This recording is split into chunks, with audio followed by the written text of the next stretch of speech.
we are going to start with the invocation and pledge led by Debbie Crowfoot Marley.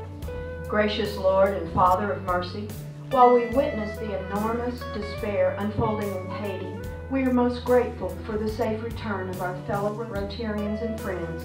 We also ask your blessings on our great city and our new mayor, Annise Parker, as we begin a new era. Amen. We want you all to be involved with our club, the most amazing service organization in the country.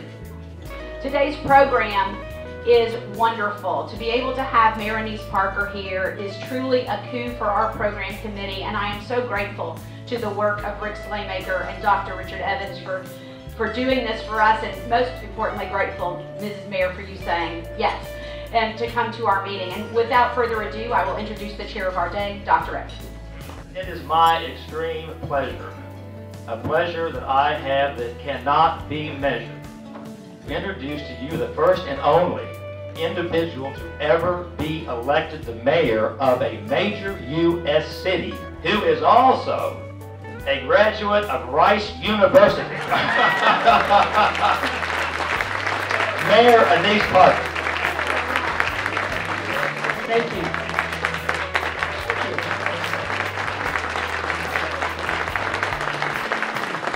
Now, if you're still willing to do that after I get done speaking, I'll bask in it a little bit. Thank you very much.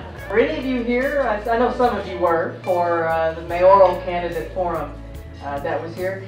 And there may be someone with a stopwatch, but I have at least more than a minute and a half to answer any one question. We suggested that I might want to follow up on my inaugural speech where I talked about the Houston in my imagination. And having not really given a talk on that, the idea intrigued me. And I said certainly. Of course, then I had to think about how to talk about Houston in my imagination without making y'all think I was hearing voices. If you look at the history of Houston, Houston has always been powered by imagination and by dreams. In fact, it really was built on dreams. But those dreams were coupled always with hard work and commitment. But the key is looking at what you have, where you want to go, and figuring out how to get there, no matter what the obstacles are. I have been frustrated over the years at what I consider Houston's odd inferiority complex. We are a great, livable city. People who come to Houston, thank you. People who come to Houston, often for business reasons, some perhaps to go to school, tend to stay in Houston. We can get them here, we can keep them here. Which is why it's important for us to support our universities, particularly the University of Houston, to make sure that it is not just a university that serves the greater Houston area, but that it continues to be a great international university. No mayor alone can move this city into the future. It takes all of our citizens. So the challenge is creating a shared vision. What is doable? In my inaugural speech, I mentioned some things, but I am as interested in what you consider to be doable and improvable in the city of Houston as what I know to be doable and achievable. It is my responsibility, it is your responsibility, it is the responsibility of every citizen to work to improve our school system. Volunteering with particularly Dr. Greer, our new HISD superintendent, work on a transformation of our local school systems. Whatever it is, we have a responsibility to do that. Which brings me to why I'm so glad to be speaking to Rotary. It's not my first time to speak to a Rotary club, and outside of the campaign, I appreciate the fact that there are a number of Rotaries in Rotary clubs, individual Rotary clubs in Houston, who need guest speakers, and I've addressed many of them. But the key thing about Rotary is that it's not just about fellowship, it's about works and actions.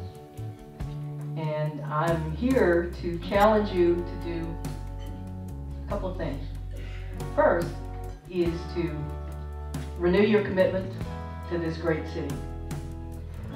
Second, to agree to become ambassadors for this great city.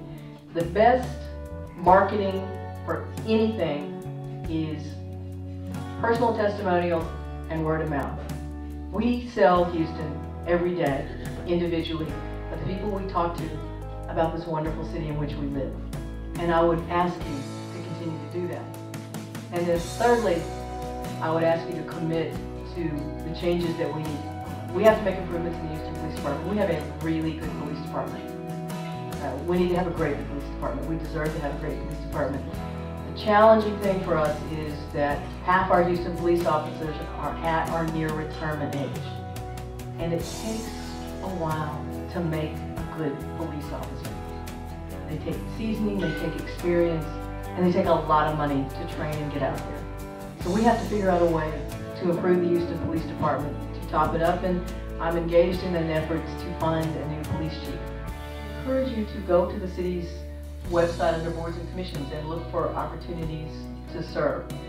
There were a few hundred folks out last Saturday with me planting trees in the rain. It was a lot of fun. It was, and I think the teenagers enjoyed it a lot more than some of the rest of us. But there will be a lot of opportunities for that. Sign up for CitizensNet in the city of Houston, and we'll make those communications too. And link with my office, and you'll find more opportunities to do that.